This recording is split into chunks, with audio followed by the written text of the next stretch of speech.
ጃሊ ቀጥሎ ቀጥሎ እሺ አንድ ከጀነት የምትላክ መርፌ አለች። ከቀመሻት እሷን ከተቀመሽ በቃ እንቅልፍ የለም ስትቅበዘበዥ ነው የምትዩና ያው ሀቅ አንድ አይደለ? ሀቅ እኮ አንድ ናት። ሀቅ ደግሞ ዋጋው አንድ ነው። ሀቅ ሀቅ ናት። ሀቅ ናት የምታኖረን። ያው ጃቢር እያወራ ነው ብላችሁ ስላሰባችሁ አይደለ ቁጭ ብላችሁ የምትሰሙኝ? አዲስ ከፍታለች ብለን ስላሰብን አይደለ እዚህ የተሰበሰብነው? ይሄ ሀቅ ነው። ሀቅ ደግሞ ሀቅ ነው። በቃ እኛ የተፈጠርንበት ሀቅ አለ። እሱን ደግሞ አላህን መገዛት ነው። እና አንዳንድ ጊዜ ሰው በሆነ ነገር ይታደላል። እና እኔም በቃ አላቆም እንዲሁ አላህ አዝኖልኝ እንዲሁ አላህ ወዶኝ በቃ ሰጠኝ። አይዱን ነው እኔ እንደውም አስቤ ሳወራ ያስጠላብኛል ሁላ ማለት ነው። ወላሂ እኔ የሚገርመኝ ነገር በቃ የሆነ አስቤ ሳወራ አያምርብኝም። የሆነ እወነባበዳለሁ፣ በቃ ጸጥ እላለሁ ስለማውቀው ማለት ነው። ግን በቃ የሆነ ነገር ይነካኛል። ያ ነገር ደግሞ ሀቅ ላይ ያለ ነገር አለ እና ሀቅ ስትነካ፣ ሀቅ ስትታጣ፣ ሰዎች ሀቃቸውን ሲፈልጉ መከራቸውን ሲበሉ በቃ ያሳዝኑኛል። እና እዛ ነገር ላይ እነካና በቃ የሆነ ነገር ይሰማኝና በቃ የሆነ አወራዋለሁ እና አይ ቲንክ ሰው ያንን ነገር ይፈልገዋል መሰለኝ። እና በቃ ይሰጣችኋል ወይ ደግሞ ተሰጣችሁም ሊሆን ይችላል። ያው እንትን የሆነ ቤት አልሰማችሁም? ፍላት ስክሪን ቲቪ ተገዝቶላቸው አዋራ ሲሆን መዘብዘፊያ ውስጥ ከተዋጠቡት አሉ።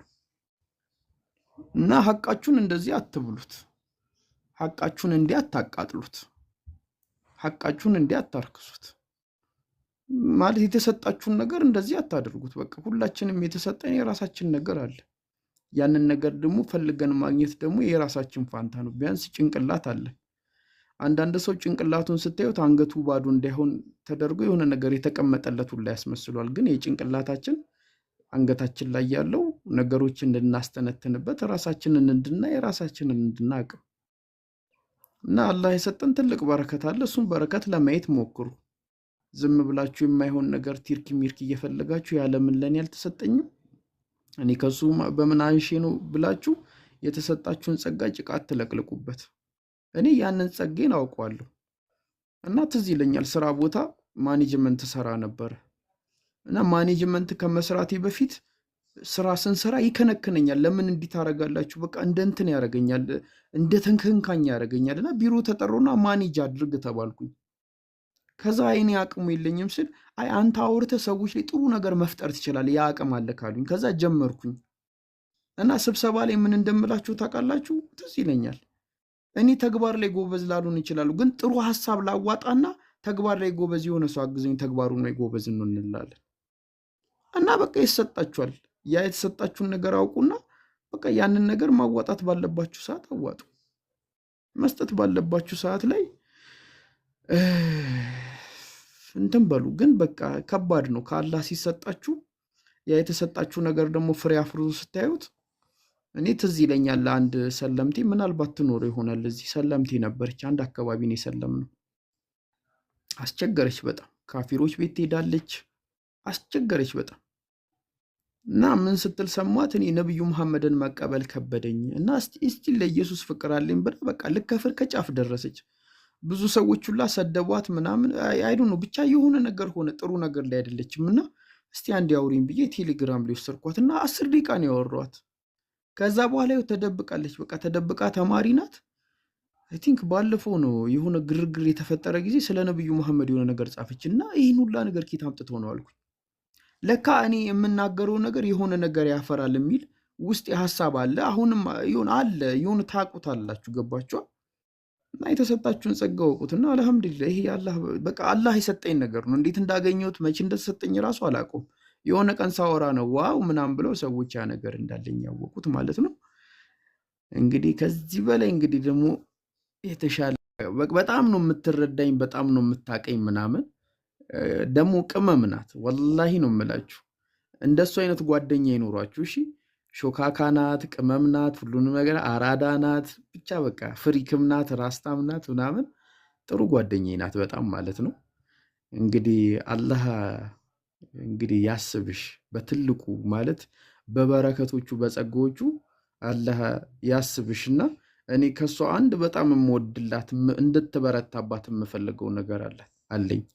በእውቀት በትሉ በምንም ነገር ቢሆን ብትሉ በጣም ትልቅ አቅም ያላት ልጅ ናት። በጣም ግን በቃ ልታይ አታበዛም። በቃ ተደብቃ ነው ያለችው። ይሄ እንዲህ እዛም እዚህም ማለት ካልታየው ምናምን ነገር በቃ ስትር ያለች ስነ ስርዓት ያላት ድብቅ ብላ ያለች ሴት ናት። እና እኔ ራሱ እሱን እወድላታለሁ ለእኔ እንደው ባደረገልኝ። እኛ የሆነ ነገር እኮ አውቀን በቃ እሷን ነገር ለመናገር መከራችንን ነው የምንበለው። ግን እሷ ደርባባ ናት፣ ቃተኛም ሞገደኛም አይደለችም። እና ያን ነገር በጣም ነው የምወድላት።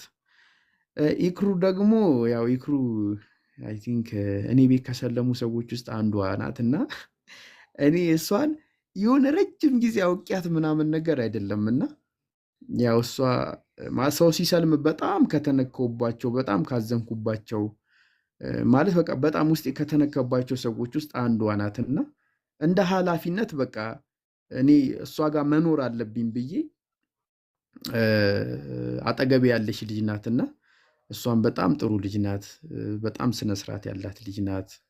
ከሀዊ ጋር ይመሳሰላሉ እንዲሁም ማለት ነው። እችኛዋ ቅርብ ጊዜ ሰለምሽ ናት። ገና እያደራጀናት ያለች ልጅ ናት። አንቺንም አላህ ይጠብቅሽ። ትልቅ ከባድ እርምጃ ተራምዳ እየታገለች ያለች ልጅ ናት። እንግዲህ አላህ ያግዝሽ ነው የምለው። እንግዲህ እናንተ ደግሞ ጥያቄ መጠየቅ ትችላላችሁ። ጸዲ ናት ኢክራም።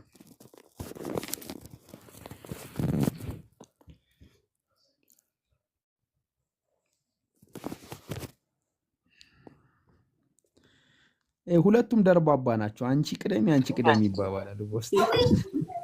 ቆይ አንዴ እሺ፣ እመጣለሁ፣ እጠይቅሃለሁ። እሺ ኢክሩ ሰላም አለይኩም። ወአለይኩም ሰላም ወራህመቱላሂ ወበረካቱ። እንዴት ነሽ? ደህና ነኝ አልሐምዱሊላህ። እንዴት ናችሁ? አዲስ እንዴት ነሽ?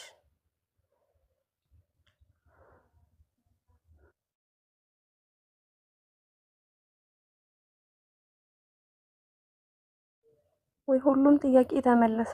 ምንም ጠይቀው ጥያቄ የለም። ግን ደስ ብሎኛል በጣም። ይሄ አሪፍ የሆነ ኢንተርቪው ነው።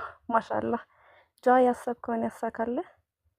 ሁሌም ጥሩ ነገር ሁሉ ይሆንልክ። አላህ ይጠብቅህ። ሁላችንም አላህ ይጠብቀን። እሺ እንግዲህ መራኛለች። እሺ ሀዊ እስክትመጣ ድረስ እንግዲህ እንጠብቃታለን። ሀሳቡ የለኝም ነበረ። ትንሽ ሰዎች ትኩረት የሚፈልጉበት ጊዜ ነበርና እንደዚህ አይነት ነገር መስሎኝ ነበረ። ግን ያው ከግማሽ በኋላ ሳይ ያይቺ ልጅ አምራለች ምናምን ብዬ አሰብኩኝና ያው ልትሰልሚ ጫፍ እርግጠኛ የሆንኩበት ዘመን ነበር። ያው ጊዜ እየጠበቅኩ ነበረ እና እዛ ታይም ላይ ትንሽ ሰዎች የምበጥበጥ አንቺን አታክ ለማድረግ ያሰቡበት ጊዜ ነበርና ከዛ በኋላ ነው አንቺ ላይ ፎከስ አድርጌ በቃ አንቺን እያወቅኩሽ የመጣሁት። ምክንያቱም አይ ቲንክ በሆነ ሳይድ መሆን አለብኝ ብዬ ከማስበው አንጻር ከዛ ጀምሮ በደንብ ነው የማውቅሽ። በደንብ ማለት ነው።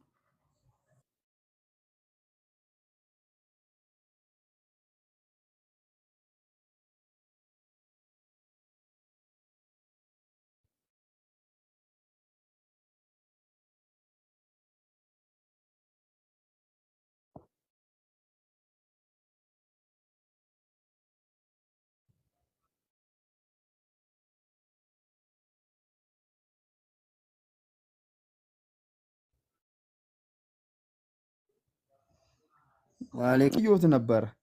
ሲመጡ እያዩቸው እኮ ከሩቅ ነው የመጡት እኔን ለማፋጠጥ። ደረስኩ፣ በቃ ተጉዤ ደርሻለሁ። እሺ ኡስታዝዬ ብያለሁ። ወአለይኩም አሰላም ወራህመቱላህ። ኡስታዝ ስላሉ እኔ ዝም ልበል? እሺ ሀዊ ድንገት ላይ መቻ ስለሚችል ለእሷ እድል እንስጣትና ወደ ኡስታዝ እንሄዳለን። ሀዊ ያለሽ ምቺ ከሆነ ቀጥይ፣ ካልሆነ ኡስታዝ ይቀጥሉ።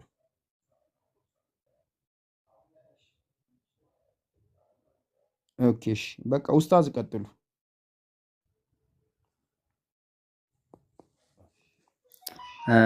ጀዛኩሙላህ ኸይራን።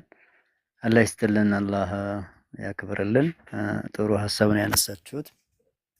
እኔ ያለኝ ጥያቄ ምንድነው ለአንተ ያው በዚሁ አጋጣሚ ያስተምረናል ብዬ ስላሰብኩ ያልከው ነገር ልክ ነው። ሰው ብዙ ጊዜ ነገሮችን የሚያይበትን ነገር ብዙ ሰው ማለት በሚቻልበት መልኩ የሚኖረው ህይወት የራሱ ህይወት አልመስለው አለ። ሰው ራሱን የሚያጠፋው፣ የሚያደርገው፣ የሚቀልደው፣ የሚያሾፈው የሌላ ሰው ህይወት መስሎ ይታየዋል ብዙ ሰው። አላህ ደግሞ ምንድነው የሚለው? ኩሉ ነፍሲን ቢማ ከሰበት ረሂነህ ነው የሚለው አላህ። ነፍስ ሁሉ በሰራችው ስራ ተጠያቂ ናት። ከሌላ ሰው ጋር በጋራ እንኖራለን፣ ልክ ነው። እኔን ሁኜ መኖር እንዴት ነው የሚቻለው? በጣም ብዙ ህይወት ላይ ምስቅልቅል ያደረገው ነገሮችን እንዳንመርጥ ያደረገን እንደ ሰው የሚባል ነገር አለ፣ እንደ ሀገር የሚባል ነገር አለ፣ እንደ ጓደኛ የሚባል ነገር አለ፣ እንደ ሰፈር የሚባል ነገር አለና ሰዎች እንደው ከእንደዚህ አይነት ኋላ ቀር አመለካከት በምን መልኩ መውጣት ይቻላል ነው ጃቢሩ? ይሄ ነው ጥያቄ።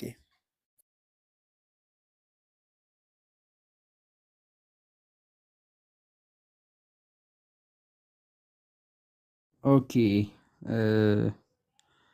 አንድ መርሳት የሌለብን ነገር አለ። አንድ በጣም የሚያኮራ ነገር ማለት ነው። ሁል ጊዜ ሰዎች የሚረሱት ነገር አለ። ለምሳሌ እኔ አንድ ለእናቱ ነኝ።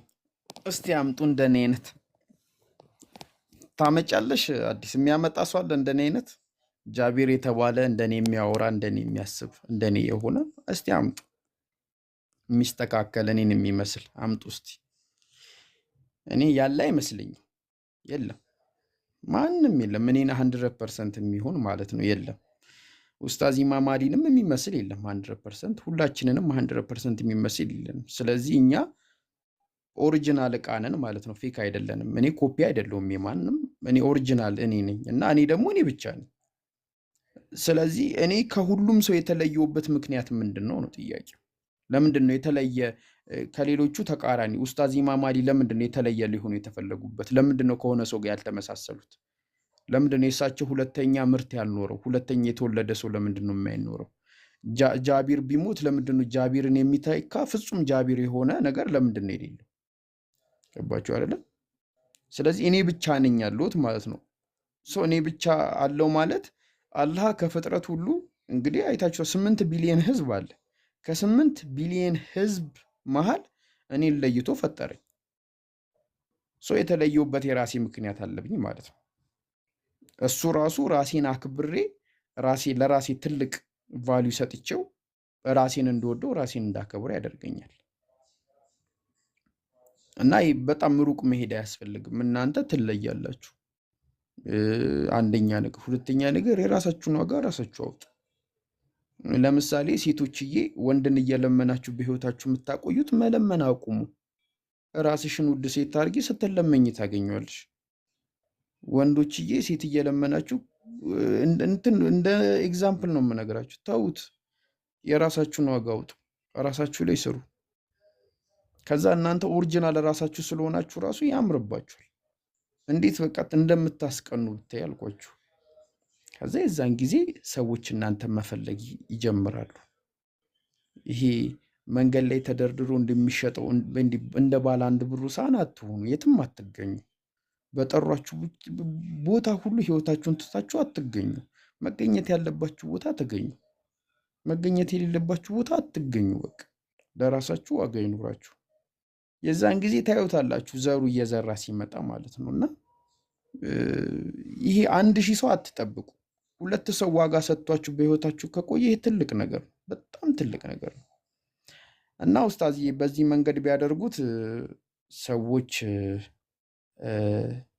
ራሳቸውን አግኝተው በራሳቸው የሚኮሩ፣ ራሳቸውን የሚወዱ፣ ራሳቸውን የሚንከባከቡ ሰዎች ይሆናሉ የሚል እምነት አለኝ።